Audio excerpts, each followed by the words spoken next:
Well, hello everybody, and I'm very happy to be here. This talk is called Dawn of the Hyperobjects, and the title is supposed to be somewhere between Dawn of the Dinosaurs and Dawn of the Dead, possibly with a little bit of Dawn of the Age of Aquarius thrown in. I'm not exactly sure where that is, but perhaps we'll find out as we'll proceed. Tectonic plates, global warming, nuclear radiation, evolution. These are hyperobjects, entities that are massively distributed in time and space, at least relative to human scales. Hyperobjects appear in the human world as a product of our thinking through the ecological crisis we've entered. The ecological crisis is best thought as the time of hyperobjects.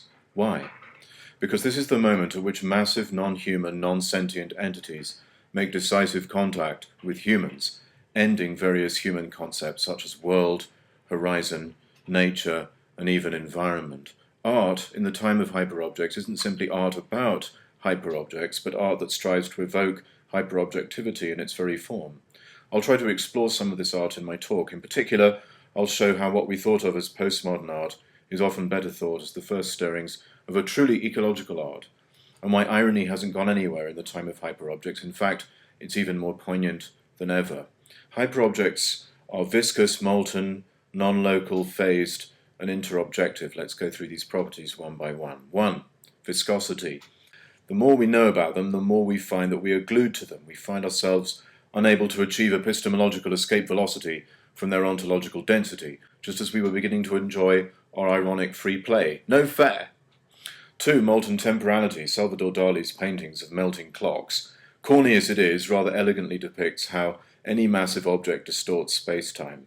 Many hyperobjects really are massive enough to do this for real with visible effects, as in the case of planet Earth itself, so time runs faster on a plane than on Earth's surface. But all objects melt and ripple time like this. There is no such thing as a rigid body extended in time and space for this reason. And for every object there is a radically unknowable space and time, because the speed of light sets limits on what objects can apprehend. Hyperobjects end the idea of absolute infinite time and space as neutral containers. 3. Non-locality. Hyperobjects can't be localized, and local phenomena such as rain become what Levi Bryant calls a local manifestation of these non-local objects. Thus, hyperobjects play a mean trick.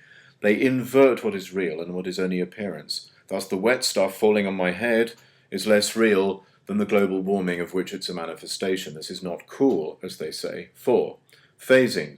Hyperobjects occupy a high-dimensional phase space. This is why they are partly invisible to us 3D humans. They seem to come and go like seasons, yet really they continue to unfold elsewhere than we look. 5.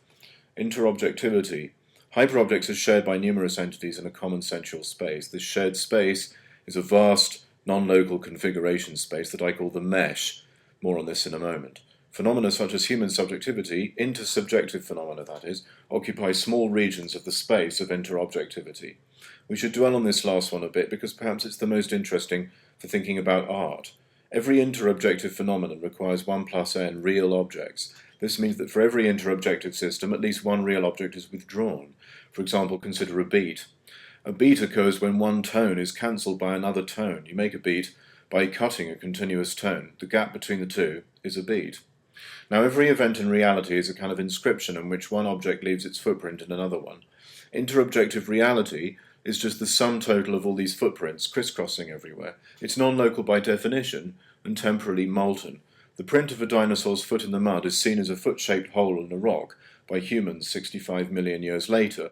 There is some sensuous connection then between the dinosaur, the rock, and the human, despite their vastly differing timescales. Now, when we return to, in our mind's eye, to the time of the dinosaur herself, we discover something very strange. All we find there is another region of interobjective space in which impressions of the dinosaur are transmitted.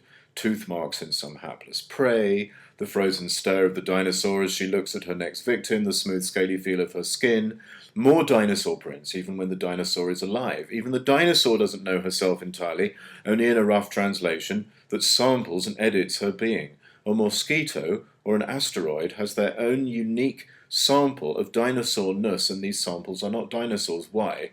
Because there is a real dinosaur, withdrawn from access, even from herself.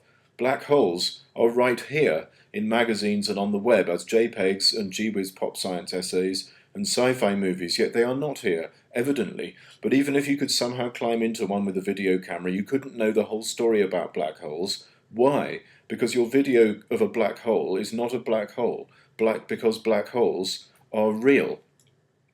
Now here's a very fresh example of a hyperobject, an ancient bamboo forest on Chilai Mountain in central Taiwan. What you're going to watch and hear is the wind in the bamboo. What you're going to watch and hear are the bamboo stems clicking one another.